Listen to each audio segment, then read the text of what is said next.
Third reading of this House bill. The lady from Cook, Representative Feigenholz. Ladies and gentlemen, House Bill 5428 would finally allow adult adopted persons to have a copy of his or her original birth certificate. Discussion? There is a lot of controversy about providing the original birth certificate to the adopted person. It is reversing a decision that a woman made not to know their child. We've lived in fear. It's my daughter. I raised her. I want to protect the confidentiality that was made when kids were adopted years ago, mine included. This bill does not infringe upon that. It's about basic human rights. It's about the need for people to know who they are. This is not about the restoration of parental rights. Why do I want my birth certificate? My original birth certificate? It's mine. It was my birth. It's about me. My name is on it. It pertains to me. Under current law, you have no right to that birth certificate. Why? It's who I am. Why can't I know? I think the proper public policy of the state of Illinois should be to respect the finality of adoption. It's just to have continuity in one's life, to understand where you started, the beginning being as important as any other part of your life. There's been a lot of talk about the birth certificate. An adopted child has a birth certificate, and it has her mother and father listed on it. Without knowing that background, it's all dark, it's all black, it's all incomplete. I just really want to know. How could you not want to know? How could anyone think that this would be the best thing for adoptees to keep their identity away from them? It's so wrong in so many ways.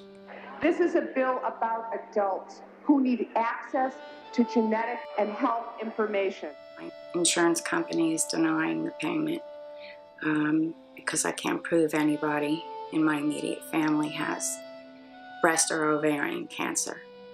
The legislators and people that, don't believe that this is right for you to find out, I just don't think they understand that it's more than just knowing something. It's a feeling. That is actually much more than a piece of paper, at least to me. It's the idea of possibly getting some answers. I know what you're trying to do. That child, that surrendered child, filling out the right form, can go and ask for this birth certificate. Birth parents can come forward and fill out a contact preference form. So there's your firewall. What if they don't respond? We've been debating this issue for years now. We have a very personal difference on this bill. I think it's bad public policy. Vote against this bill. Ladies and gentlemen of the House, please vote yes for this bill. Since 1999, a handful of states have chosen to provide adult adoptees access to their original birth certificates. In 2011, after Representative Sarah Feigenholz's 14-year legislative battle to pass an adoptee birthright bill, Illinois became the largest state in the Union to ever grant adult adopted citizens access. Opposition groups, wanting the records to remain sealed, cited concerns about privacy, but birth parents in Illinois were provided the ability to remove their names from the birth certificate if they so chose. And so Illinois joined in the experiment that began in Alabama and Oregon at the turn of the 21st century, reversing their sealed records laws. What happens when a state allows its adopted citizens to receive the record of their own birth? Is this really necessary? And what are the outcomes? In the first weeks that the Illinois Adoptee Access Law went into effect, thousands of adopted citizens from across the state, as well as Illinois adoptees from around the country and the world, sent in their applications and waited for their birth certificates to arrive. I never thought this day would be here.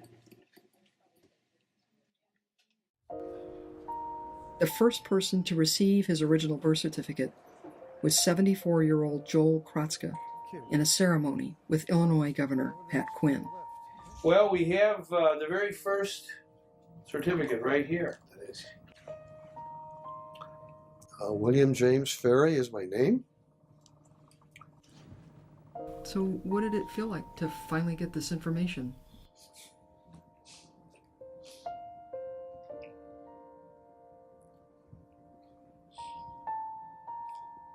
very emotional.